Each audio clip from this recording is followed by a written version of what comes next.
കണ്ടിറങ്ങിയ ambience ആയിരുന്നു മറ്റേട്ട് ഞങ്ങൾ ഇറങ്ങിയപ്പോൾ. സോ ഹാപ്പി ഇതിൻ്റെ ഒരു ഭാഗമാകാൻ പറ്റിയില്ല. നല്ല സസ്പെൻസ് ത്രില്ലറാണ്. കാണും, എല്ലാവരും കണ്ടിട്ട് കാണും. വളരെ നല്ല പടമായിരുന്നു. നിങ്ങളെല്ലാവരും കാണണം പ്ലീസ്.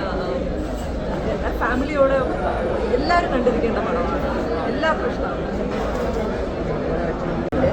എന്തായാലും കാണാം. ബാക്കി കണ്ടിട്ട് അങ്ങനെയുണ്ട്. ആ മൊമെന്റ്സ് ഒക്കെ എങ്ങനെ മമ്മൂക്കയുടെ നെഗറ്റീവ് ആദ്യമായിട്ട് നെഗറ്റീവ് അടിപൊളിയുണ്ട്. അത് അത് കാണണം.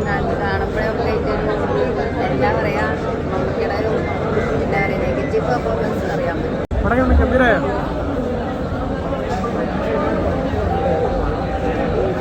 അവർക്ക് കൊടുക്കുന്ന ഒരു കയ്യടി. ഇതേപോലത്തെ ഒരു പടം മമ്മൂക്ക ചെയ്യാന്ന് പറഞ്ഞു കഴിഞ്ഞാൽ തീർച്ചയായിട്ടും അതൊരു വലിയ സംഭവം തന്നെയാണ്. നമ്മൾ സേതുരാമയ്യർ CBI അദ്ദേഹം വന്ന ഇതിലെ കഥാപാത്രം ചെയ്തുപോലുണ്ട്. മമ്മൂക്കയുടെ ആ കാലഘട്ടത്തിൽ മമ്മൂക്കേനെ നമുക്കിതിനകത്ത് കാണാൻ കഴിഞ്ഞു. പക്ഷെ മമ്മൂക്ക മാത്രമല്ല, ഇതിനകത്തുള്ള ഓരോ കഥാപാത്രങ്ങളും അവരെല്ലാം അവരുടെ ഭാഗം വളരെ ഭംഗിയായിട്ട് ചെയ്തിട്ടുണ്ട്. കാര്യം പറയുന്നത് തമിഴ് സിനിമ പോലെ ഭയങ്കര ഇഷ്ടപ്പെടാം. അടിപൊളി, ഒന്നും പറയാനില്ല. മമ്മൂട്ടി ഒരു ക്യാരക്ടർ എടുത്ത് തന്നെ പുള്ളിക്ക് അറിയാം ഇത് സൂപ്പർ ഹിറ്റ് ആവും എന്നുള്ളത്. തീർച്ചയായിട്ടും എനിക്ക് മമ്മൂക്ക, അതുപോലെ വിനായകൻ, ഡയറക്ടർ, തീർച്ചയായിട്ടും അത് ഭയങ്കര ബ്രില്യൻസ് പുള്ളിയാണ്. തീർച്ചയായിട്ടും ഭയങ്കര, ഞാൻ ഇത്ര പ്രതീക്ഷിച്ചില്ല. ഉഗ്രം പടം, ഒന്നും പറയാനില്ല. അടിപൊളി.